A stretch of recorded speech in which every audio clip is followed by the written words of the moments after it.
si quiero hacer una fuente de corriente en la forma tradicional, se lograba poniendo tensiones muy altas, pero muy altas, del orden de los miles de volts, con resistencias también altas. Entonces, cuando uno hace el circuito equivalente y pone una resistencia entre los dos bornes, ve que casi queda obligado a que pase una corriente que yo quiero. ¿A qué voy? Suponga que yo pongo una tensión de 1000 voltios y pongo una resistencia de 10.000 ohms. Y en serie pongo una resistencia de 100, o una de 200, o una de 300, va a pasar prácticamente la misma corriente por esa resistencia de 100, de 200 o de 300, porque queda fijado prácticamente por el valor de la fuente de tensión, que es muy alta, y de la otra resistencia de control en serie, que es muy alta. Ese concepto se implementa más bien en circuitos con componentes. Hay fuentes de corriente que vienen armadas en chips. Pero puede ser que en el laboratorio yo tenga que efectuar experiencias obligando a pasar una corriente conocida por un dispositivo. Entonces, lo que voy a tener es una fuente de corriente. En el laboratorio no hay fuentes de corriente, ¿verdad, César? Que sepamos. No, que yo sepa, me parece que no, Rob. No, como No, tal no hay. no. No sé si alguna fuente de esas que tenemos de tensión, digamos, también tiene la opción de fuente de corriente, pero me parece que no. Las que yo tengo No, recuerdo, no. No tenemos no, sí, fuentes muy fuentes de alimentación. Las que hay en el laboratorio, las que yo tengo presente al menos son bastante básicas, me parece. sí, porque están destinadas a trabajar con los circuitos. O sea, la idea es tener una fuente que permita armar plaquetas Claro, y toda la experiencia, sí, pero no tienen, están destinadas. Sí, no, inclusive tienen, hay unas que tienen la protección contra cortocircuitos, recuerdo, y no mucho más. Pero, o sea, si uno se pone a investigar en las empresas que fabrican instrumentos, este, las fuentes son bastante sofisticadas, las modernas, digamos, ¿no? O sea que en ese aspecto no disponemos de eso, pero hay fuentes muy interesantes, ¿no? sí, las que tenemos, casi todas fueron compradas con el objetivo de poder ponerlas en las bancadas y armar plaquetas y subir y bajar la tensión de acuerdo a lo que la plaqueta precise. Claro, Pero no, no fue un requerimiento en el momento de la compra que fueran muy exactas, por ejemplo. De hecho, algunas lo hemos comprobado nosotros con los testers. La medimos con un tester de alta calidad y la fuente no está entregando lo que dice el display. exacto, sí, ¿No? sí. Que venía Este, la prepisa. ¿Ya porque, están? como todo instrumento, la fuente debería ser contrastada periódicamente. Eso lo hemos hablado un poco, pero también lo vamos a hablar a fin de año en una unidad de normas. Si yo quiero tener la seguridad de que un instrumento en un laboratorio está dando el valor correcto, lo tengo que contrastar. O sea, comparar. Y contrastar significa comparar con otro instrumento confiable y de mayor exactitud. Siempre. Por lo menos una orden de 5 veces mayor exactitud, que se considera instrumento patrón. Entonces yo tengo un tester que compré ahora, que está dentro de la garantía de fábrica de un año, de muy alta calidad, lo puedo usar para compararlo con los testers en el laboratorio que ya tienen 5 años y decir, no, este está descalibrado, este hay que repararlo, este sí, este no, ¿no? Que a los fines docentes, digamos, no tiene tanta importancia porque los circuitos funcionan igual con 12 que con 12,5. Pero en una empresa o en la industria ustedes pueden tener la, la necesidad o la obligación de contrastar sus instrumentos. Supongamos Copelco tiene la obligación de que los voltímetros que utilizan en sus plantas para medir la generación de energía estén bajo normas estrictas, ¿no? O sea, no me pueden entregar 225 volts porque el instrumento está descalibrado. Entonces, eh, según el uso, es la exigencia del contraste. Igual que los osciloscopios. Nuestros osciloscopios no están en este momento cumpliendo normas estrictas, tienen mucho uso y no se calibran, ¿no? Si yo quisiera calibrarlos bien, tendría que mandarlos una vez al año al fabricante o al representante que lo calibre y me devuelve una hojita certificada donde dice que cumple con tal y tal norma de fabricación, etcétera, etcétera. Si es que yo lo necesito para hacer una tarea que amerite, ¿no? Me gustaría, Rod, si quieren les cuento, no sé si yo el otro día algo les comenté, pero estuve leyendo esta semana unos artículos que después en algún momento estaría bueno que los repasemos. Eh, yo estoy suscrito a un canal de una empresa que se llama Case Lake, algo así se escribe en inglés, que se dedica a la fabricación de instrumentos, instrumental de todo tipo, de osciloscopios, generadores de onda, bueno. Y hicieron un webinar muy interesante y me hizo acordar lo que estás contando porque eh, desarrollaron todo un sistema para poder optimizar el consumo de energía de los circuitos en la IoT, en la Internet de las cosas. Porque ellos empezaron ellos, digamos, la ingeniería moderna, ¿no? El tema es las baterías, el consumo de las baterías, aquellas baterías que tienen que durar un tiempo, o sea, que no son fáciles o no es cómodo reemplazarlas. Por ejemplo, todo aquel circuito electrónico que va en el cuerpo humano, desde un marcapasos hasta, bueno, los robots que ingresan adentro del cuerpo humano, como ustedes se podrán imaginar, funcionan con energía y esa energía las provee una batería. Y los parámetros de corrientes que manejan esos circuitos y esas baterías son muy pequeños, nanoamperes, picoamperes. Y resulta que tienen que optimizar al máximo el consumo de esos circuitos para que la batería dure más tiempo. Entonces, o sea, el caso más visible sería la de un marcapasos, supónganse. Pero hay infinitas posibilidades que esto de la Internet de las cosas que tienen este tipo de baterías. Entonces han desarrollado todo un sistema que desde tester, digamos, ¿sí? DMM digitales, hasta tipos de osciloscopio que ellos empiezan a detectar, porque la idea ¿cuál es? Es mantener el equipo en stand-by y apagado, por llamarlo de alguna manera, el mayor tiempo posible, cosa de que no consuma. Entonces, la idea es esa, y han desarrollado instrumentales para medir en tiempos muy muy pequeños esos picos de corrientes que se pueden generar aleatoriamente, que se pueden generar por interferencias, que se pueden generar porque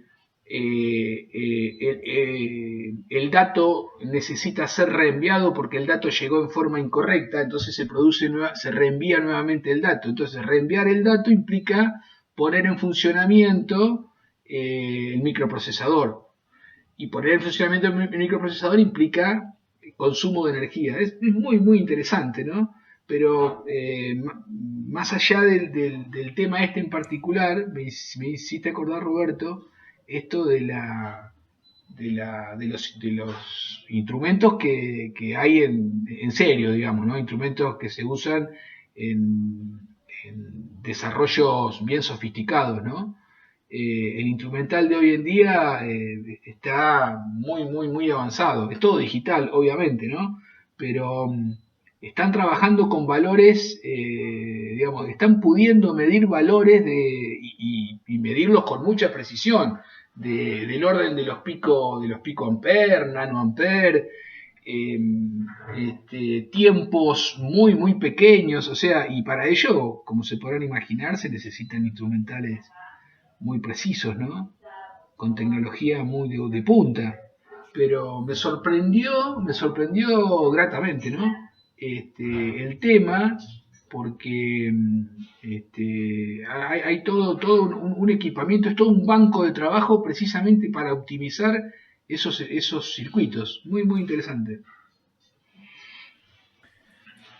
Sí, sí, sí, la verdad que es esto un campo de mucho avance y, y bueno, los beneficios son importantes porque como vos decías, algo que nos, digamos, nos toca de cerca es imaginar un marcapasos, por ejemplo. Entonces, que si a mí se me acaba la batería antes de tiempo, me tengo que operar o cambiarla antes de tiempo, lo tengo que prever.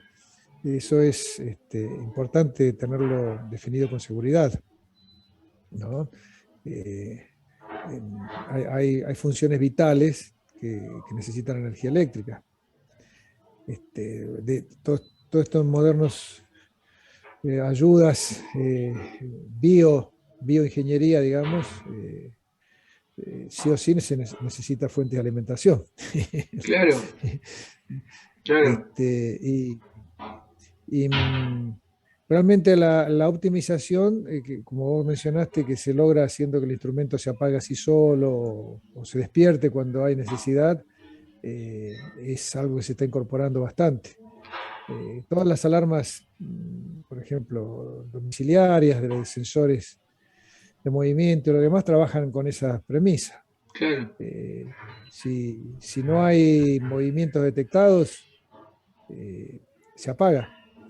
Uh-huh. No transmite a la señal, digamos, a la central, las que son inalámbricas. Y solo se conecta con la central cada periodo. Uno diría, bueno, el sensor está continuamente transmitiendo a la central la información. Bueno, no la necesita, porque si yo estoy en una pieza que está toda la noche cerrada, la alarma, si no detecta ningún movimiento, no le tiene que decir nada a la central, ¿no? Y, Bueno, y, bárbaro, excelente.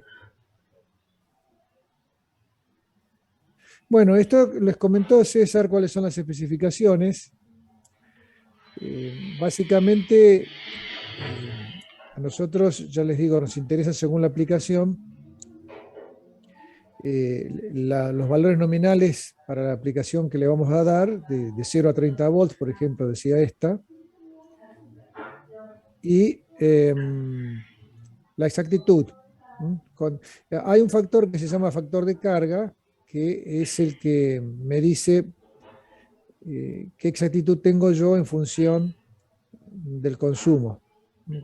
Pero el fabricante me garantiza que siempre estoy dentro de un margen de error especificado por él. Lo mismo que la influencia de ruido y zumbido, porque me puede estar entregando una señal continua en el valor nominal, pero ¿qué pasa si tiene un zumbido acoplado? Una señal alterna, por ejemplo, captó la señal de un motor o un fluorescente, ahora son electrónicos, pero los fluorescentes antiguamente eran fuente de muchísimo problema porque producían zumbido de 50 Hz. Entonces, mi tensión continua puede estar bien, pero puedo tener ruido. Eso, dependiendo de la aplicación, también lo tengo que saber. Y bueno, no solemos comentarlo, pero obviamente todo esto está relacionado al costo. Yo necesito una fuente mejor, es más cara. Es decir, yo voy a tener un instrumento tan bueno como necesite si estoy dispuesto a invertir unos cuantos dólares. Fíjense que un tester económico, yo puedo comprar un tester económico por 2.000 pesos, vamos a suponer, con todas las funciones. pero también hay tester que valen 50.000 pesos. Entonces, en algún lado está la diferencia. Eso es un factor importante. La excelencia tecnológica tiene un costo. Los instrumentos que César hablaba están muy afamados, muy reputados mundialmente, pero no son baratos. No son chinchuang. No, claro. Sí, sí, sí, sí. Ahí también está el tema de para qué yo lo quiero, ¿no? Si, si mi función, por ejemplo, como decía vos, en docencia, inclusive no me conviene poner testers muy caros porque nosotros vemos que la falla más común de los testers del laboratorio es que le vuelan los fusibles. Siempre lo ponen en el rango de 10 volts y miden 220. Entonces, uno también prevé que la función no deteriora el instrumento demasiado, no lo someta a riesgos para que no sea un costo excesivo. Es decir, si yo tengo testers muy caros y los estoy quemando los fusibles a menudo, no es negocio.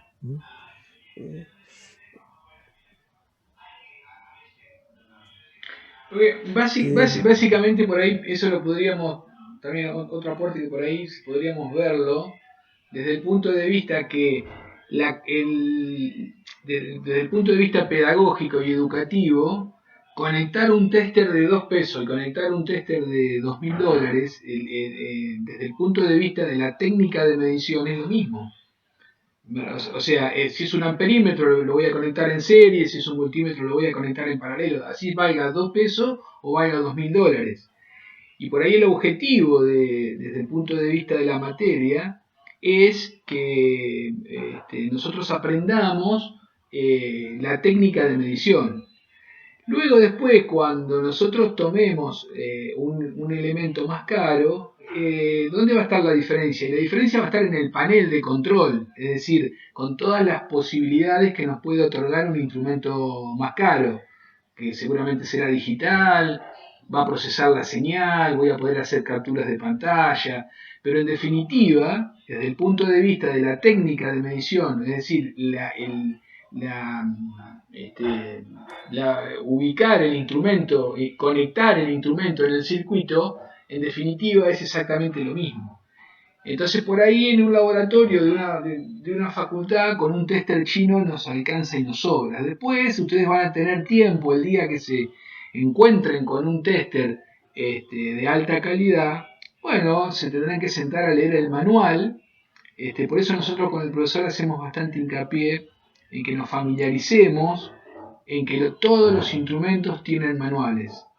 De una hoja, de 2 hojas, de un libro, no importa.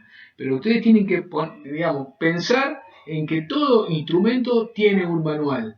Y en ese manual básicamente están especificadas las limitaciones del equipo.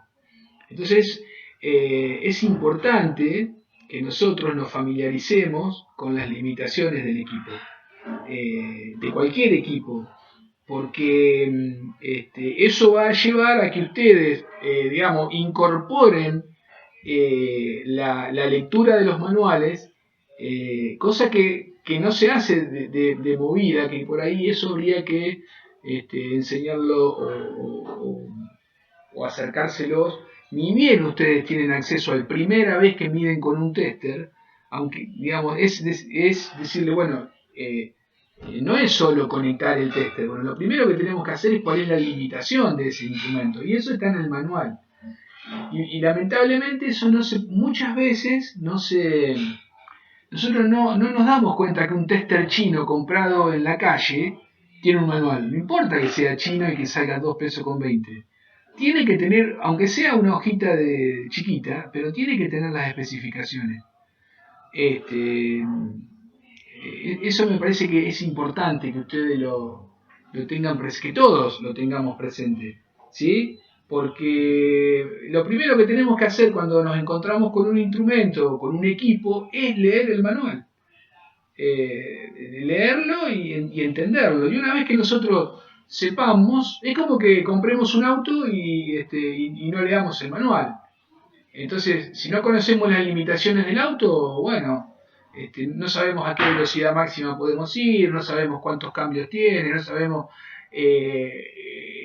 a qué cantidad de vueltas del motor tenemos que cambiar el cambio, pasar de un cambio a otro, no sabemos qué peso le podemos cargar al auto, peso de carga, ¿no? O a una camioneta, no sabemos, la velocidad, o sea, cuál es el radio de giro del auto, digamos, cuáles son las limitaciones en una subida, en una bajada. Eso nosotros no lo tenemos incorporados como usuarios de un auto. Habitualmente vamos, compramos el auto, le ponemos en marcha y salimos. Y está bien, ustedes me van a decir, sí, el auto anda, está perfecto. Pero nosotros desde el punto de vista de ingenieros, lo primero que tenemos que hacer antes de poner en marcha el auto es leer el manual. Ustedes me van a decir, no, mirá que me voy a poner a leer un manual si yo ya sé manejar. Pongo primera, segunda y listo, ya está. Cuando siento que el motor está chillando, le paso de segunda a tercera, y de tercera a cuarta y de cuarta a quinta cuando siento que el motor se está por salir por arriba del capó con las vueltas. Pero si ustedes toman el manual del auto, en el manual le va a decir, bueno, a las 3000 vueltas tenés que aumentar el cambio, o a los 2500, no sé, lo que sea. Vas a encontrar el peso, cuántas personas le podés poner, cuántas bolsas. Estoy haciendo una construcción, tengo un gol y voy a la ferretería y compro bolsas de cemento y dale, echale. Y lleno el baúl con bolsas de cemento y no sé cuál es la capacidad. Yo he tenido ejemplos, he visto, tengo una camioneta, sí, cargala. Hasta las camionetas tienen limitaciones de carga. ¿Y eso dónde está? En los manuales. Digamos, suena por ahí medio exagerado el ejemplo, pero ustedes como ingenieros lo primero que tenemos que hacer es aprender a leer los manuales.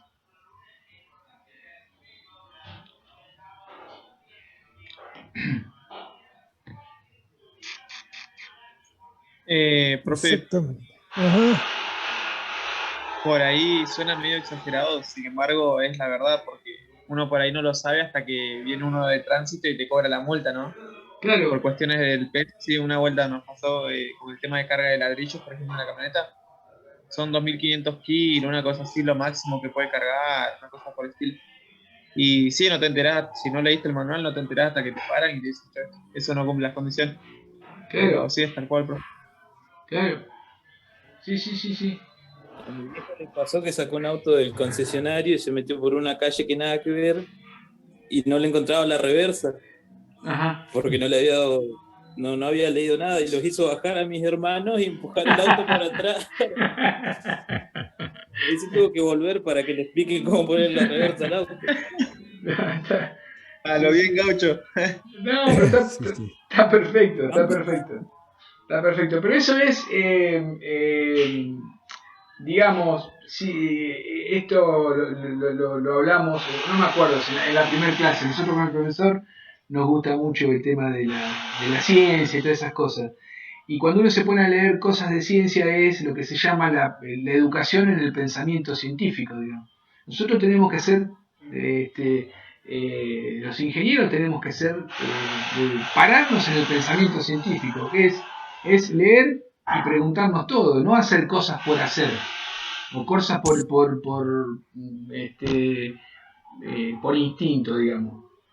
El ingeniero en la profesión, ¿no? Después en su casa uno hace, pero actúa de otra manera quizá. Pero ustedes se van a dar cuenta que van a ver que cuando se reciban, la carrera de ingeniería nos va formando en eso del pensamiento científico. Y quieran o no, se van a encontrar que están haciendo un asado y sin darse cuenta están aplicando el pensamiento científico. Se ponen a ver si le ponen más sal, menos sal, y se preguntan el porqué de todo, cuando hacen una torta o lo que sea. Eso lo tenemos incorporado porque la carrera nos da eso. Vamos a pintar una pared y enseguida sacamos Una persona que no hace el pensamiento científico, ¿qué hace? Va, compra la pintura y empieza a pintar. Y quizás nosotros medimos la pared, miramos el tarro de pintura y vemos que en el tarro de pintura dice cuánto cubre ese por litro en metros cuadrados. Por ejemplo, ¿no? Hay 10.000 ejemplos de decir. Y eso es pensamiento científico, decir, bueno, a ver, calculemos, entonces compro 4 litros, ¿por qué voy a comprar 8? O comprar 2. Compro 4 porque dice que cubre tantos metros cuadrados. O bueno, y así se van a dar cuenta cuando se reciban, y seguramente ahora también, que nuestra cabeza se moldea, por llamarlo de alguna manera, en esas bases. Y tenemos que fortalecerlas con esto que les digo yo, de todas estas técnicas de pensamiento, el pensamiento lateral que aplicamos los ingenieros. Y bueno, es importante eso. O sea, no tiene nada que ver con la fuente de alimentación los comentarios, pero no tienen que ver y tienen que ver.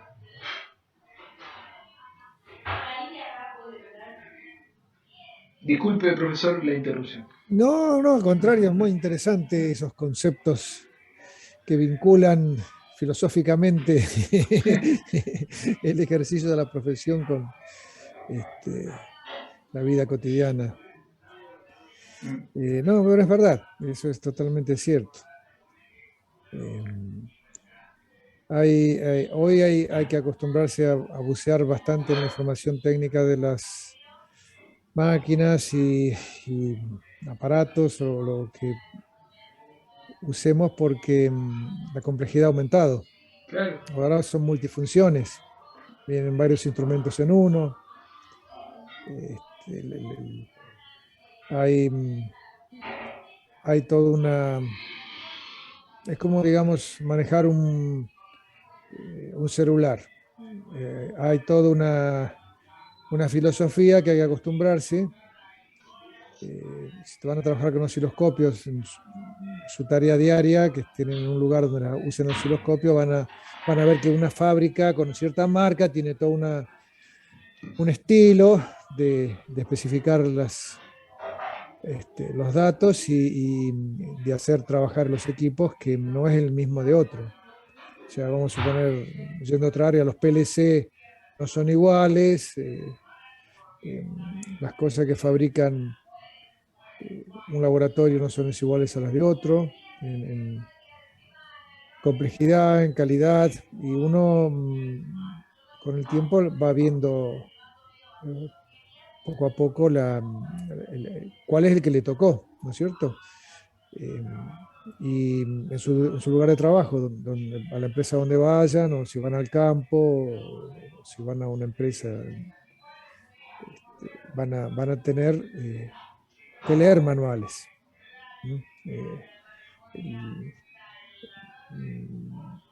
Nos guste o no nos guste, hay que leer manuales. Y la mayoría está en inglés, además. Sí. Bueno, vamos a terminar entonces a ver si tienen alguna duda crítica de esto, creo que más o menos se entiende todo. Vale la pena comentar un detalle interesante, esto de la seguridad de las fuentes redundantes, porque lo van a ver en varios equipos, el concepto de redundancia. ¿Qué quiere decir fuentes redundantes? Si ustedes tienen que alimentar algo con, digamos, imperiosa necesidad de que no se corte la alimentación, recurren al concepto de redundancia, que es tener varias fuentes conectadas para que en el caso de que caiga una, la otra pueda seguir ocupándose de la tarea en forma automática. El concepto queda bien ilustrado con este esquema sencillo.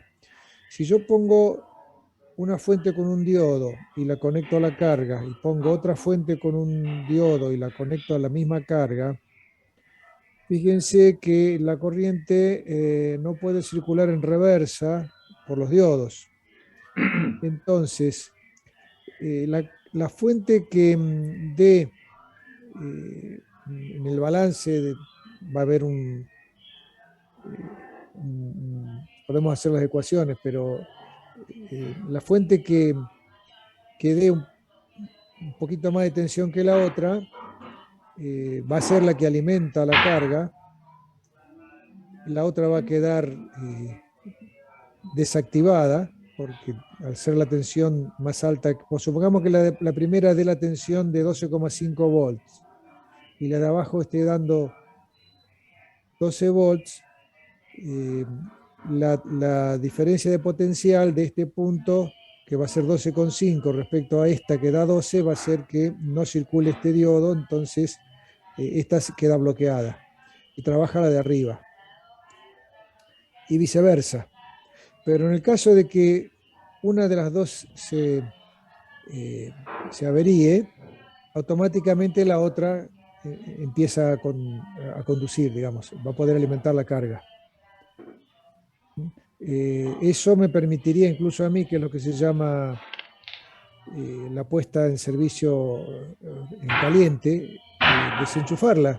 O sea, si esto está en un rack enchufable, yo la puedo sacar y llevármela en la mano, una plaqueta o un pequeño bloque, sin necesidad de que el equipo se detenga y sin perturbar el funcionamiento de la otra, y puedo colocar inmediatamente una nueva en su reemplazo.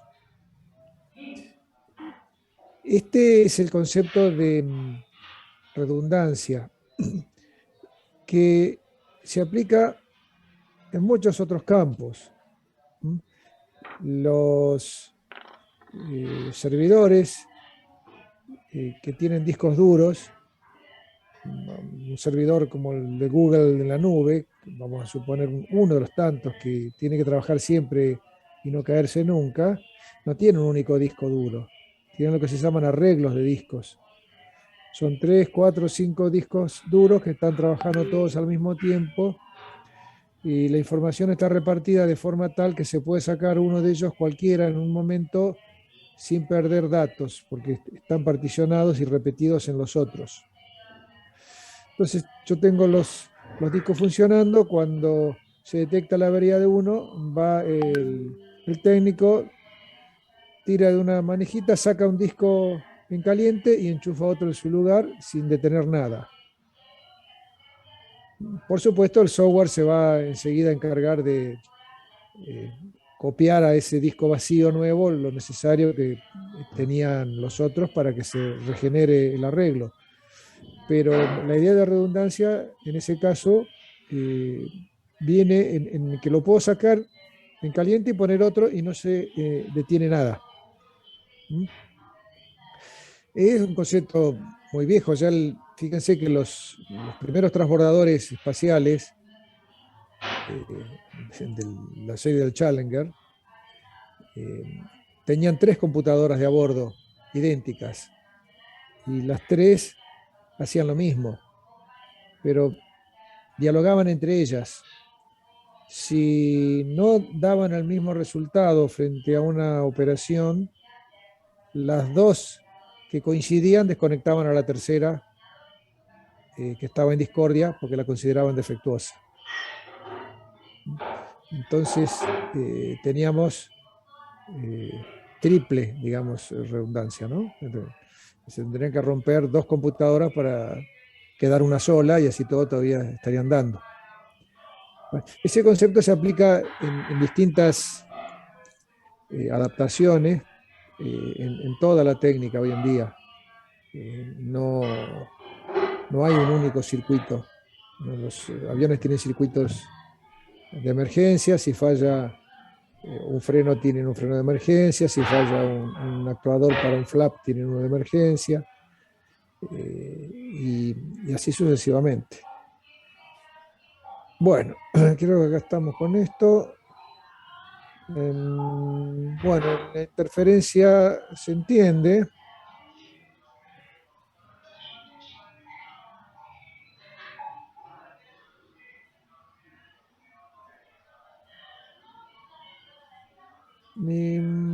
Creo que a ver si hay algo que se resulte digno de destacar. Ajá. Bueno, aquí se está ocupando de algunos aspectos un poquito sofisticados, que es como la interferencia electromagnética, que esto se tiene que tener en cuenta en ciertas aplicaciones especiales.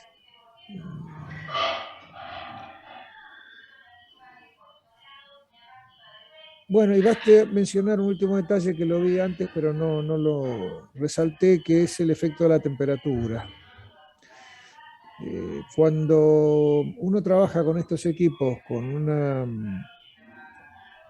exactitud digna de considerar, o sea que los hemos comprado por eso, el fabricante es muy puntilloso en marcarnos un rango de temperatura de trabajo.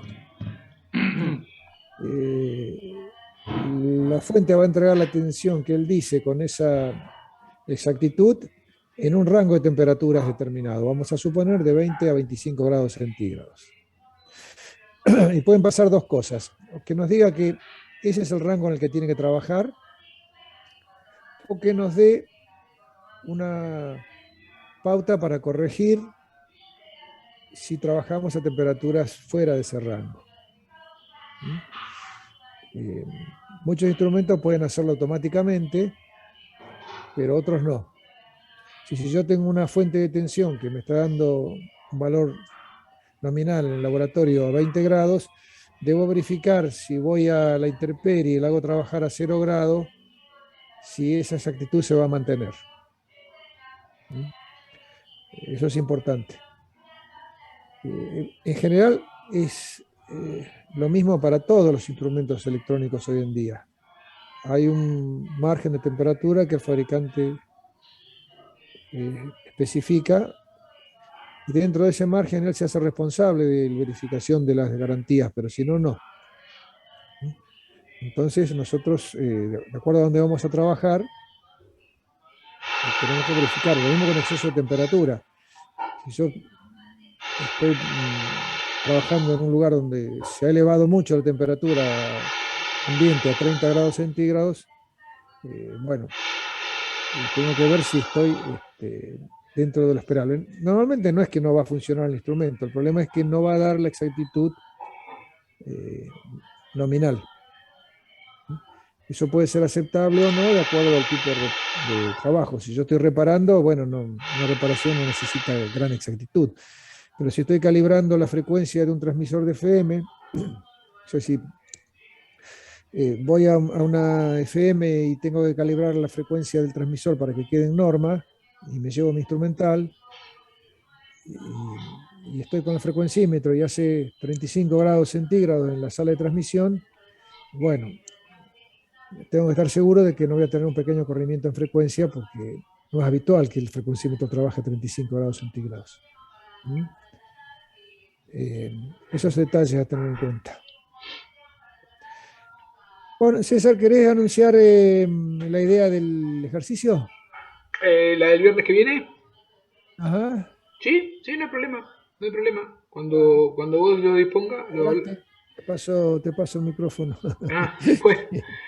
La idea, con el profesor estuvimos charlando en la semana pensando en cómo cerrar este tema, esta actividad, digamos, de fuentes de alimentación. Y lo que vamos a implementar el viernes que viene, vamos a hacer un trabajo práctico, a desarrollar un cuestionario, digamos, básicamente, ¿sí? Que lo vamos se los vamos a dar el viernes, ¿sí? En la clase, lo desarrollan en la clase, vamos a dar un tiempo determinado, y después lo entregan, es un trabajo individual, y bueno, tendrá su nota, digamos. Pero la idea de esto es un poco que ustedes se encuentren con la dificultad en ese momento. No va a ser un trabajo práctico como los que venimos, un gabinete como los que venimos trabajando, que ustedes tienen el enunciado,